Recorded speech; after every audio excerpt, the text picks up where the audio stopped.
Hello, Oilers fans. Austin here with today's pregame report between the Edmonton Oilers and the Los Angeles Kings. The Kings, right now, as it stands among all playoff teams, have the worst road record in the NHL among playoff teams. So it is instrumental for LA to win tonight against Edmonton and secure home ice advantage for round one.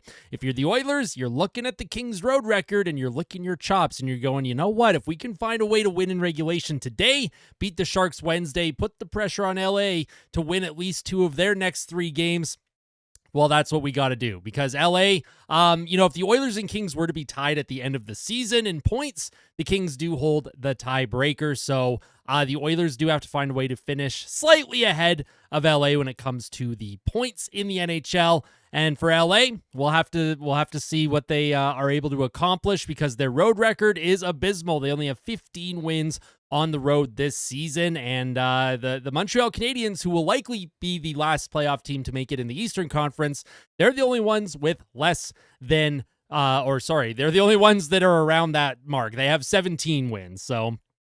Before we get into today's pregame report, which will include projected lineups, game day stats, keys to the game, players to watch, and of course the score prediction, a little bit of housekeeping to take care of. A little bit of news this morning out of Edmonton. The Oilers signed Quinn Hutson to a 2-year entry-level contract. 1 year will automatically be burned on that contract if he were to play either tonight or Wednesday against the Sharks. And Bob Stauffer put out a tweet saying that he could play tonight for Edmonton. Lane Hutson's brother is Quinn Hutson. Lane Hutson, of course, having a phenomenal season with the Montreal Canadiens. He will likely win the Calder Trophy for the NHL's best rookie. And Lane Hutson's having a season that we haven't seen from a rookie defenseman in a very long time. And Quinn Hutson, very skilled forward, can put the puck in the net, played for Boston University, a program that has created a lot of really good players. So for Edmonton, this is a real tidy pickup for them. And in general, Stan Bowman has done a real good job of restocking the Oilers prospect cupboard, which has been pretty bare over the last couple of seasons with these college free agent signings. There's also been some signings from European leagues, and it's tidy work. It's tidy work from Stan Bowman. We can argue all day about whether he's done enough for the NHL squad, especially after the trade deadline, but at least he's also taking care of business for the future of the team at relative cheap cost. So that's a great sign for the Oilers moving forward because next year they've got some contracts that'll be kicking in. Leon Draisaitl, Evan Bouchard will have a new deal as well. They're going to need some of these value entry-level contracts to come in and find a way to contribute to this lineup.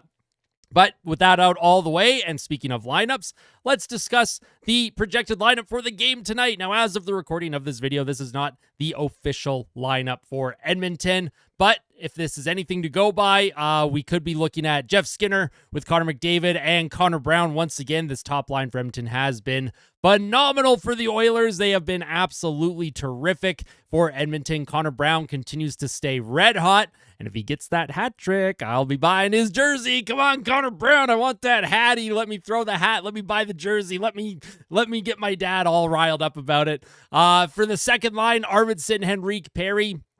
Although we did see last night Corey Perry was playing with Derek Ryan and Adam Henrique, probably the oldest and slowest line in the history of the NHL. Don't fact check me on that. Derek Ryan did connect with Corey Perry for a goal last night. Combined age of 77 years old on that goal, and Corey Perry continues to stay red hot. He has 18 goals on the season. I would love to see if he can find a way to hit 20 goals this season for the first time since 15-16. Corey Perry, the ageless wonder. You love to see it.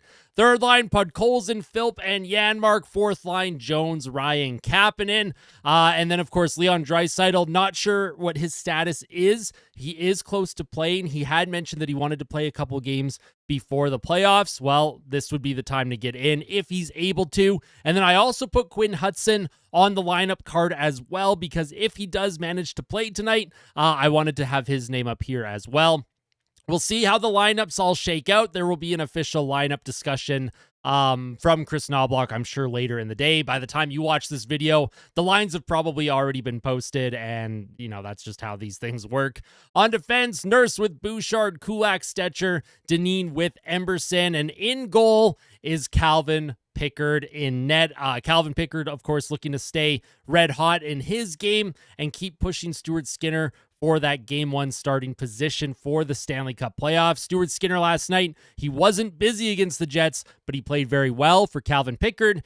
Second half of a back-to-back, if he's able to help the team win against a very tough LA Kings squad tonight, it's going to be pretty hard to argue against Calvin Pickard starting game one. But there's a lot of discussion. There's a lot of questions that still need answered with regards to the Oilers game one starter, and the coaching staff has a lot of decisions to make, especially with the lineup. You got guys like Trent Frederick, who will be ready to go at some point in round one. You have Evander Kane coming back, Zach Hyman, Ryan Nugent-Hopkins. There are a lot of players, a lot of forwards that are going to be coming back into this lineup, and it's going to create some interesting dynamics. Who are you taking out? Because right now, it's hard to argue anyone should be coming out because everyone's been playing a role. Everyone's been working real hard in the absence of the Oilers' best players, and it's good to see. I like the resiliency of this team, and we'll see if they can find a way to get a big win tonight against the Kings. Now, the game day stats. The LA Kings, they are 46-24-9 on the season. They are 6-3 in their 7-3 in their last 10 games. They rank 4th in expected goals, 28th on the power play. Despite some offensive weapons for the LA Kings, their power play has been abysmal all season long. They just can't seem to get things going, and that's a good thing for Edmonton because the Oilers' penalty kill has been pretty good as of late. Their penalty kill, though, for LA, that's another story. One of the best in the NHL. It ranks 6th. They score 3 goals per game, which ranks 15th. They only give up 2.44 goals against per game, which ranks 2nd. So the LA Kings, they rely heavily on their defensive system, and they rely heavily on their goaltending. Is it sustainable in the playoffs? We will find out. Corsi for ranks 5th, and shots for percentage also ranks 5th. For your Edmonton Oilers, they are 47-28-5. I was looking at that. I was like, that's not right. That's 47 wins as of last night. They're 6-4 in their last 10 games. They rank 3rd in expected goals, 9th on the power play. They rank 16th on the penalty kill. Their kill had been phenomenal. They did give up a power play goal last night to Winnipeg. Let's see if they can bounce back tonight. They scored 3.2 goals per game, which ranks 11th. They give up 2.88 goals per game, which ranks 14th. Corsi for ranks 3rd, and shots for percentage ranks 2nd. The Edmonton Oilers, again, they are a terrific shot metric team, expected goals team. Their power play is good as well, but the big thing is just keeping the puck out of the net. If the Oilers can find a way to keep playing like they have over the last couple of weeks here, they've been stingy defensively. They've been getting more saves than they have been earlier in the season. This is going to be key, and this is what do you call that? A first look at what a playoff matchup between these two teams is going to look like. The last time the Kings played Edmonton at Rogers Place, the Oilers won 1-0, and I would expect another low-scoring game tonight. Now, let's get into the game day predictions. The keys to the game for your Edmonton Oilers. Number 1, get the lead. If you get the lead, you are preventing the LA Kings from being able to play their nasty, nasty system. I call it nasty because I'm jealous of how good it is. The LA Kings, they are very, very good in the neutral zone. They don't play that 1-3-1 anymore. However, they still play a trap style system. A lot of teams do utilize the 1-2-2. But the LA Kings are also very aggressive on the forecheck. They do remind me of the Florida Panthers. There is very little space to breathe when you have the puck in the defensive zone. If you're able to get the lead, you are going to force the LA Kings to have to open up just a little bit. Not a lot, but just enough where you can make them uncomfortable and get in on the attack.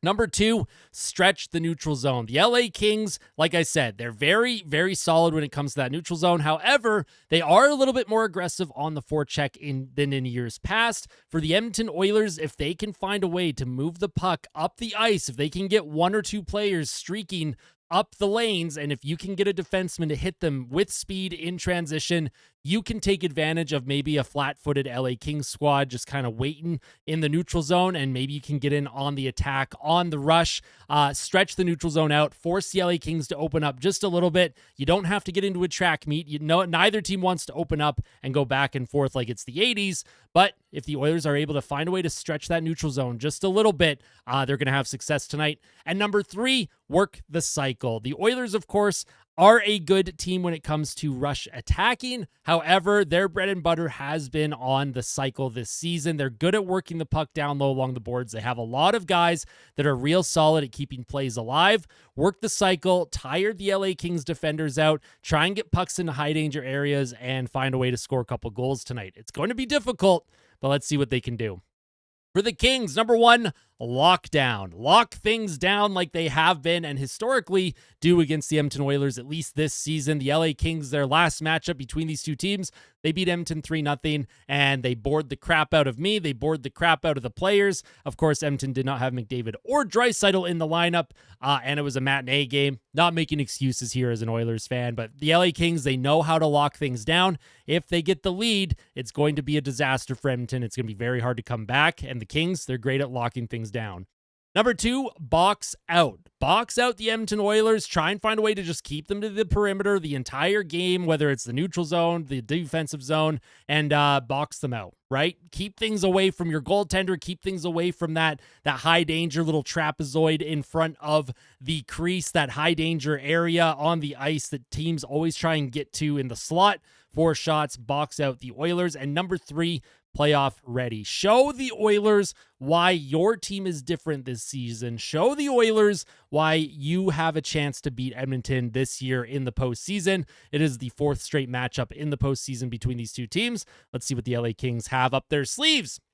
Now, my players to watch. Number 1 for Edmonton is going to be the ageless wonder, Corey Perry, of course. Very much looking forward to watching his game, not just for the offense, but I'm wondering if there's going to be anything on the ice that Corey Perry, he's just going to let the Kings know, hey, we're going to see each other this weekend for game 1.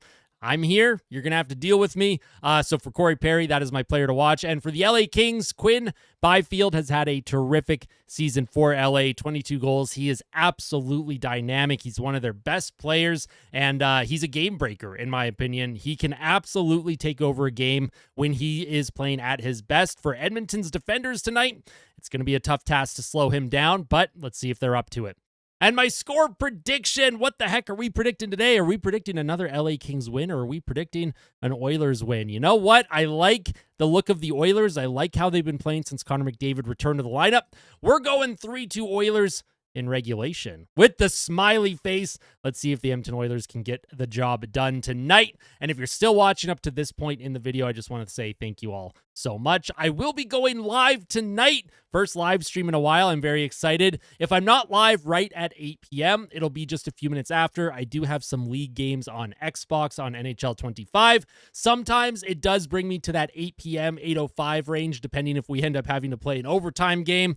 So I'll try and be live right at 8 on the dot. But if I'm a few minutes late, do not be worried. I will be live. The Austin Hockey Guarantee. I'm excited to go live tonight. I'm excited to hang out with all of you. It's going to be an absolute blast. Let's see if the team can get the job done in regulation tonight and keep the good vibes rolling. Thank you all for your support. Tell someone that you love them before the game tonight. And as always, fight like a kid. Fight like Ben. Let's go Oilers. We'll see you later.